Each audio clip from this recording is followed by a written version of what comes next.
Émeute des étudiants à Pristina, une émeute qui a mal tourné. Une dizaine de chars sur l'aéroport de Pristina, la capitale du Kosovo.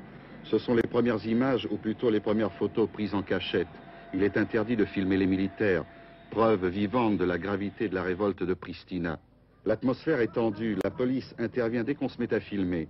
Ce sera difficile de montrer la région autonome du Kosovo et de comprendre pourquoi il y a eu une révolte.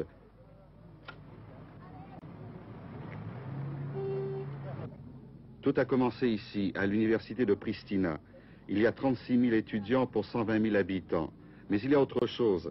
Les étudiants sont albanais à 80%, alors que le Kosovo fait partie de la République de Serbie. Les étudiants albanais ont demandé aussi que le Kosovo devienne une république, au même titre que la Slovénie, la Croatie ou la Serbie.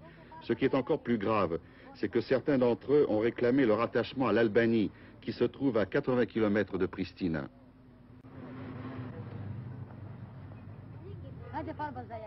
La vie a repris un rythme presque normal. Beaucoup de femmes portent le pantalon turc, le dimier. Tout paraîtrait normal s'il n'y avait pas cet incroyable déploiement de policiers sur le qui-vive, toujours aux aguets, comme si une autre révolte pouvait éclater à tout moment.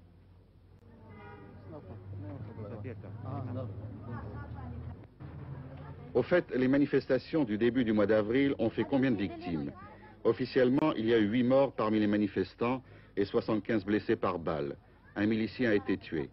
À Belgrade, on parle d'une centaine de morts.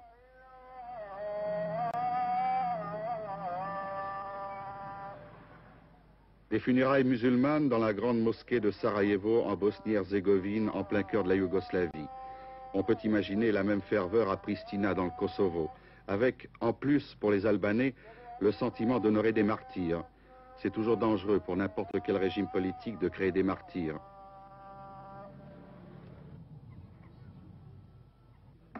Le symbole national des Albanais, c'est le plissi, un bonnet de feutre blanc que l'on porte surtout dans les campagnes à un certain âge.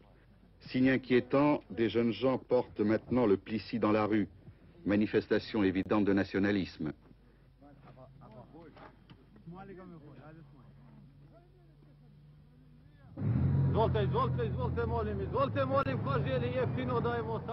Le Kosovo est la région la plus pauvre de la Yougoslavie. La pauvreté provoque la rancœur, et la rancœur alimente la fierté nationale. Un Albanais du Kosovo a un revenu 3 fois inférieur à celui d'un Slovène du nord de la Yougoslavie.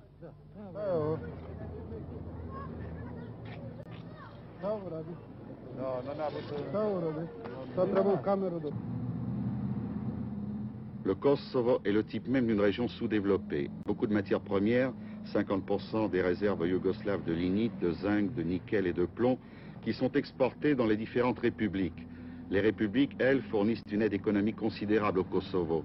Le problème, c'est que ce dialogue nord-sud se déroule dans un même pays, la Yougoslavie, avec tous les tiraillements que l'on peut imaginer.